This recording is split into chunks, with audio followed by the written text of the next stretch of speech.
Because Charlemagne is trying so hard to get Kamala elected by doing a town hall for her and interviewing her, he probably should have disabled the likes in the comment section, because that was the most entertaining part of the sit down, because it was riddled with people roasting her accents, talking points, and how Charlemagne should now join the cast of The View. But we did get one key takeaway from this. Her level of black pandering is so egregious that reparations are not off the table. Well, first of all, on the point of reparations, it has to be studied. There's no question about that. And I've been very clear about that position. My viewpoint is I actually want the opposite. I want reparations for all the crime and drugs that have infected our country, but no one is going to be talking about that, of course. And a Democrat would probably give a triggered reaction to that statement I made, but that's exactly my reaction when I hear Democrats want to give reparations to blacks. An absolutely ridiculous response. She doesn't stop there with her pandering, though. She's now claiming that the 4th Amendment is a black amendment and that Trump will terminate the Constitution.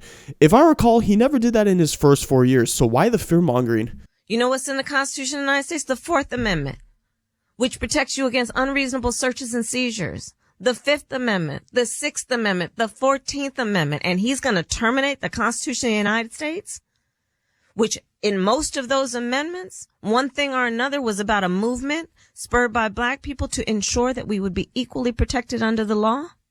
Come on. Thanks for whipping out your black accent on that one. That helped you deliver your talking points. But while on the topic of talking points, she finally explained why she's so bad at speaking, and let's just say it was not a good answer. I think they've been saying a lot of your press hits get criticized. You know, folks say you come very scripted. They say you like to stick to your talking points, and some media says you have... That would be called disciplined. Oh, okay. Speak to that. But go on. No, I was going to say some people say you have an inability to fearlessly say who you are and what you believe. I know that's not true. But what do you say to that criticism? And is it fair for SNL to make fun of it? Hasn't Maya Rudolph been wonderful? Yes. I think I have nothing but admiration for the comedy, and I think it's important to be able to laugh at yourself and each other. But what do you say to people who say in the spirit of obviously comedy and not belittling people as my opponent would do? But what do you say to people who say you stay on the talking points? I would say you're welcome. Mm-hmm.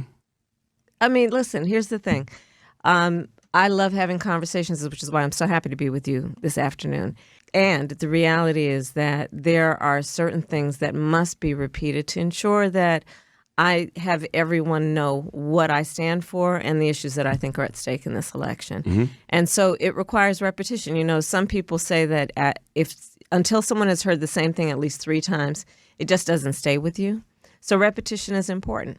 And for that reason, yes, at my rallies, I say the same thing when I go to Detroit as I do in Philly, as I do wherever I am, to make sure that people hear and receive what I think are some of the most critical issues that are at stake in this election. By being burdened by what has been burdened?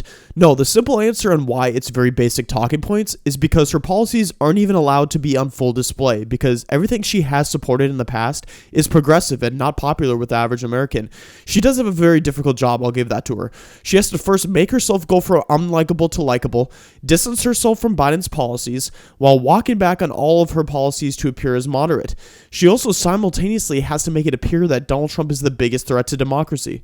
Donald Trump would go into the Department of Justice and manipulate it in such a way that it would be used as a weapon against his political enemies. Yeah, he's going to lock y'all up if he gets back in office. Well, by the way, you should look at his words. I don't think that you as a journalist should feel so sure that 100%. I'm out of here. Journalists, judges, others. And you know who does that? Dictators do that.